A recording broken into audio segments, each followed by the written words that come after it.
Aujourd'hui, 4 février, c'est la journée mondiale contre le cancer. Et docteur Mascret, vous avez peut-être une bonne nouvelle à nous annoncer. Des chercheurs espagnols auraient, conditionnel, trouvé un traitement efficace contre le cancer du pancréas. Mais vous avez raison, il faut parler au conditionnel parce qu'évidemment, c'est des résultats qui ont été obtenus chez la souris. Alors, il faudra valider ça chez les hommes, mais c'est quand même très important ces résultats parce que cet organe, le pancréas, qui est très profond, qui est derrière le tube digestif, eh bien, est très important et surtout, c'est un cancer qui est en augmentation depuis 1990. C'est en augmentation de plus 2,3% chez les hommes et de plus 3,3% chez les femmes. Et signe que ce cancer est redoutable et redouté, c'est que vous avez eu, par exemple, en 2023, 15 991 diagnostics de cancer du pancréas et 12 700 décès. On voit une mortalité très importante. Et apparemment, la France est particulièrement touchée par ce type de cancer, selon des études. Qui augmente également, d'ailleurs, aussi en Australie, aux États-Unis. Et ça, on l'explique comment ce taux de mortalité aussi important. Il y a deux raisons. La première, c'est que le diagnostic est très difficile parce que les signes sont très peu spécifiques. Vous avez parfois un amaigrissement, quelques kilos de perdu, une perte d'appétit, une fatigue.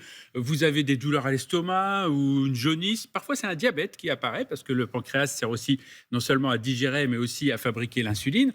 Bref, tous ces symptômes sont très peu spécifiques et à faire un examen, c'est compliqué. Ça coûte cher de faire. On ne va pas en faire à tous ceux qui ont des troubles digestifs, évidemment. Ouais. Donc, c'est compliqué. Puis la deuxième raison, c'est que ce cancer résiste au traitement. Quand on essaie les chimiothérapies, par exemple, ça devient très compliqué d'agir parce que très souvent, ça reprend après, même s'il y a eu une amélioration initiale, à tel point d'ailleurs que des chercheurs de Philadelphie récemment appelaient ce cancer l'Everest de la biologie des cancers, tellement c'est compliqué. Heureusement, cet Everest, aujourd'hui, il est peut-être à portée de main. Voilà, on a peut-être trouvé une voie. En l'occurrence, l'équipe du docteur Mariano Barbacid, un éminent chercheur espagnol, a peut-être une nouvelle voie qui va nous amener à cet Everest. Cette voie, c'est quoi ? C'est ce qu'on appelle un oncogène, c'est-à-dire un gène qui entraîne un développement de cancer. En principe, il est réprimé, neutralisé, mais parfois, il mute, il s'active et ça donne un cancer. Et ce gène oncogène CARAS est vraiment très important puisqu'on le retrouve dans 20% des cancers, tout cancer confondu. Et 90% des cancers du pancréas, c'est ce qui fait que les experts pensent que c'est peut-être le talon d'Achille du cancer du pancréas.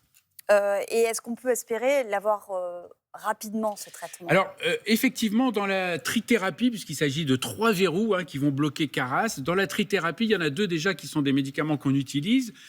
Et puis aussi, comme c'est un cancer qui se développe rapidement, on sait que les essais cliniques peuvent être justement très rapides, parce qu'on voit rapidement si les résultats sont positifs ou non. Oui. Donc, on va voir s'il y a la même efficacité, effectivement, chez les hommes que chez les souris. S'il y a, comme chez les souris, une absence de récidive. Donc, peut-être sûrement pas cette année, mais peut-être 2027, 2028, ça pourrait aller très vite pour voir les premiers essais cliniques, en tout cas, réalisés chez l'homme et que vous soyez inclus dans des essais cliniques pour ce type de cancer. Surtout, mais il y a un tel taux de mortalité que j'imagine que les candidats seront nombreux et se disent, après tout, je veux essayer, je n'ai pas grand-chose à perdre. Oui, exactement. Dans l'inclusion, c'est-à-dire quand on fait rentrer les gens dans une étude, on a besoin de gens, effectivement, qui sont motivés. Donc là, évidemment, les gens sont extrêmement motivés. La médiane de survie, c'est 6 mois. Ça veut dire que la moitié des patients décèdent avant 6 mois et l'autre moitié après 6 mois. Donc vous voyez que ce cancer, 11% de survie à 5 ans, c'est vraiment un cancer redoutable. Et c'est vrai que les essais cliniques, du coup, pourraient être accélérés. Finalement, c'est un malheur pour un bien par le fait que ce cancer évolue très rapidement, très souvent. Et vous nous disiez que ce CARAS était présent aussi dans 20% des cancers en général. Ça veut dire que là, on parle du cancer du pancréas, mais potentiellement, ça peut être utilisé pour soigner d'autres types de cancers. Alors pour l'instant, c'est parti dans le sens inverse, puisque les 2 médicaments qui sont dans la trithérapie qu'a proposé Barbacid, c'est 2 médicaments qui sont utilisés pour d'autres cancers qui ont la mutation CARAS, effectivement. Mais peut-être que cette trithérapie, si elle s'avère très efficace sur le cancer du pancréas, sera effectivement utilisée sur d'autres cancers qui ont le gène CARAS muté. C'est incroyable parce que quasiment d'un mois sur l'autre, on peut basculer sur certains types de cancers et pouvoir... Il faut toujours garder l'espoir. Voilà, effectivement, je parle d'un cancer qui est effectivement redoutable. Et peut-être qu'à Télématin, avant la fin de l'année, je vous dirai, ça y est, ça démarre vraiment. Merci docteur, merci beaucoup. beaucoup. Docteur.